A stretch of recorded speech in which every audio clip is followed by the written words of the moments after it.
Hey guys, I'm back after being gone for almost 2 months. Life went a little crazy, so I'm really sorry about that.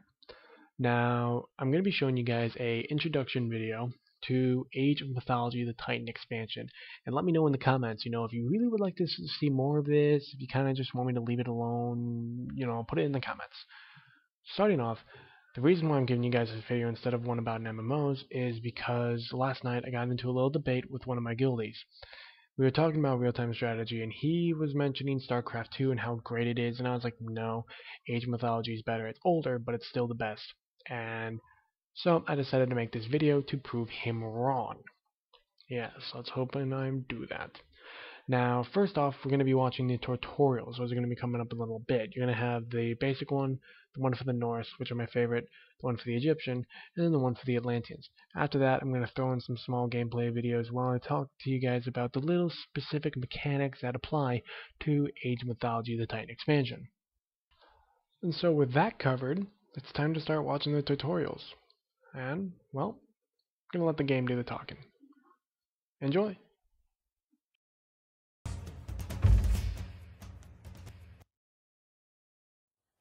Age of Mythology is a game of heroes and monsters, mighty armies and epic deeds. Lead your culture through the ages, from humble beginnings in a small village to mighty citadels protected by the power of the gods. Tear down the walls of Troy. Battle giants in the frozen wastes near Midgard, and fight armies of Anubites in the shifting sands of Egypt. The gods, as a token of appreciation, may someday reward you with great earth-changing powers in Age of Mythology.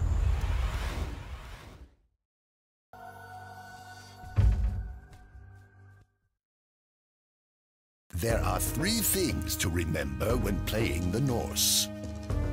Instead of building granaries or storehouses, the Norse bring their resources to mobile drop sites known as ox carts. Ox carts can be trained out of the town center and ordered to move almost anywhere on the map. Another difference for the Norse is how they gain favor. Instead of praying to their gods, the Norse gain favor through battle. They simply fight to please their gods. Whenever a Norse soldier is fighting anything in the game, your favor will increase. The final difference is that all Norse buildings are constructed or repaired by infantry units. Norse gatherers can only build farms and collect resources. Any Norse infantry unit can build and repair buildings.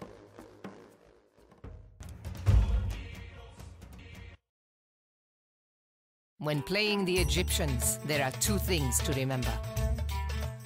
First, the Pharaoh is one of your most important units. He can be tasked to empower different buildings in your city. While the Pharaoh is empowering a completed building, the building will train units, research improvements, and gather resources faster. The Pharaoh can also be tasked on foundations, speeding the building's construction. In combat, your Pharaoh is very strong against myth units.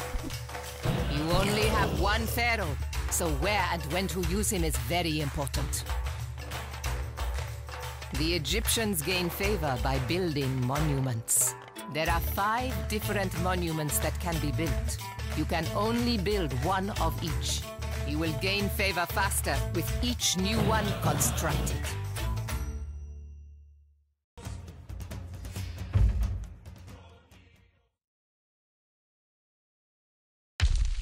When commanding the Atlanteans, there are a few things to remember.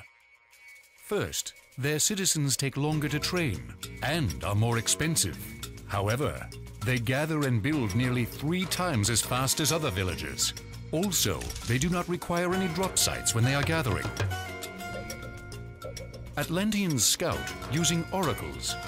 Oracles have a small line of sight when moving, but when still, their line of sight grows.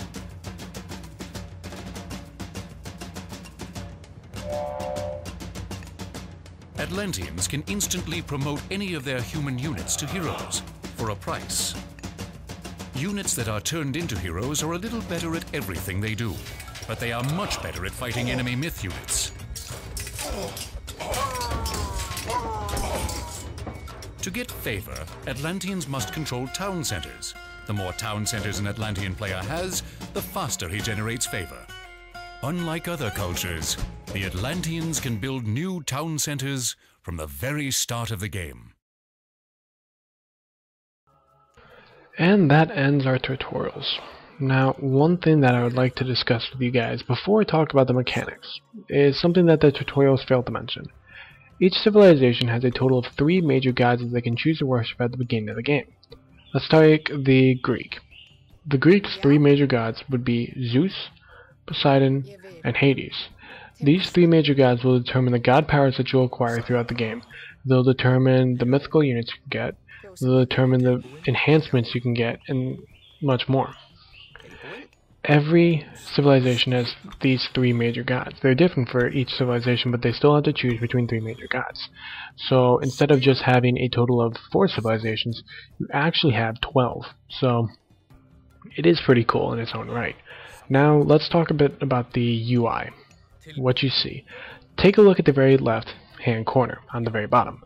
You'll see your typical resources that every real-time strategy has. The resources are as followed: meat or food, wood, gold, population, and favor. You heard about favor in the tutorials. Well, what is favor? Favor is what you get from praying to your gods, or building stuff for your gods, or fighting for your gods. This favor is used to buy certain enhancements, as well as purchasing mythical units. These mythical units are the second most powerful units you can get. Why second most powerful? Well, the only thing that beats mythical units are heroes. And the Greek. The Greek can only have a total of 4 heroes, 1 per age. The Norse, even though their heroes are weaker, can have as many heroes as you want. However, they're all the same. They're, as you can take a look, they're like guys with spiky helmets and they wield hammers. The Atlanteans, they can transfer all their people into heroes as well. However, they're still weaker, and it does require them to waste a lot of resource. The Egyptians have the Pharaoh, which is their main hero. They also gain priests, which are like semi-heroes. So the only civilization that actually has true heroes would be the Greek, but they only get 4, so it does balance itself out. The way you gain favor is different for every single civilization, as you learned in the tutorial. The Greek, they have to pray at the temple, so you take civilians and make them pray at the temple. The Norse have got to be at war. The Atlanteans, they have to control town centers, and then for the Egyptians, they have to build those monuments. Another thing that's important is balancing out. Every single unit that is in the game will have some sort of counter unit. So say archers, they'll be really weak against horsemen. Or you'll have counter archers who are good against other archers. These counter units are actually very, very important in the game, and upgrading them is something you almost have to do. It's stupid to actually keep your units at the basic level.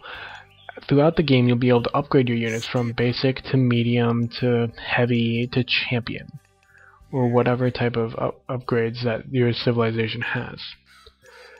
You also have other upgrades at, say, the armory, and these upgrades will affect your piercing armor, your hacking armor, or your weapons or whatever.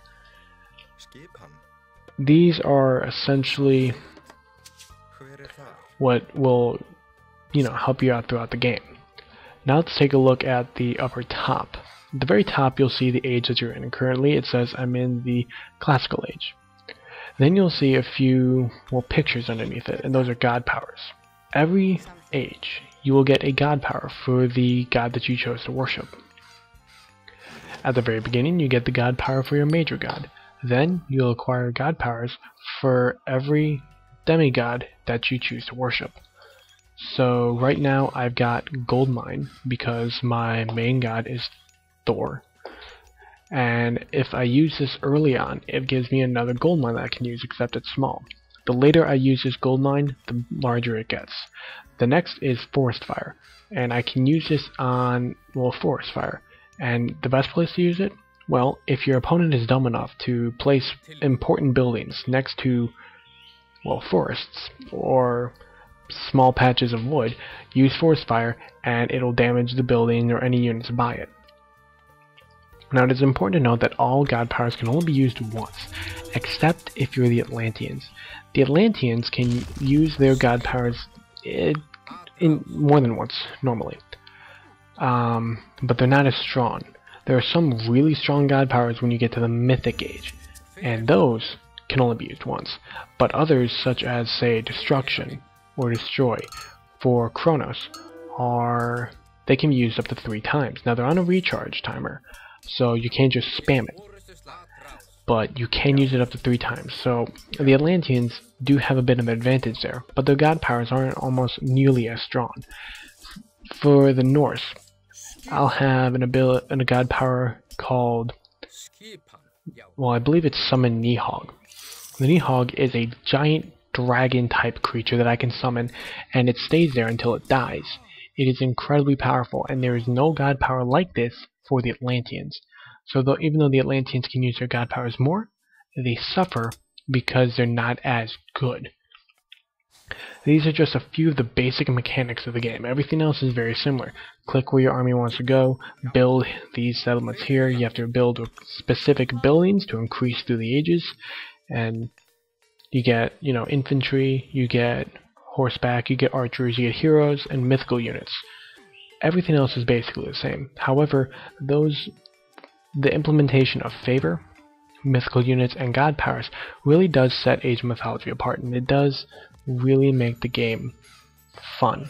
More fun than a lot of other real-time strategy games I've played. I've played Warcraft 3, Age of Empires, Command & Conquer. I've played a good amount. Age of Mythology I still keep coming back to, and I think it's due to the addition of mythical units and god powers. They're just so unique and so much fun. It really does add a lot of spice to the game. For anyone who's enjoyed, at one point or another, real-time strategy games, I suggest you go see if you can get Age of Mythology. It should be decently cheap, and if you can, buy the gold version, which is the original Age of Mythology and the Titans pack at the same time. These are this is probably my most favorite game. Sorry, it's kind of late, so kind of suck at talking. But this is kind of a filler video. I still got other videos coming. But remember, if you like it, leave a comment saying, ooh, this is actually pretty cool. Can we see more? If you want to see that, awesome. If you don't, say, nah, give us more memo. And so once again, the other videos are coming. Please stay tuned, and if you like it, subscribe. Later, guys.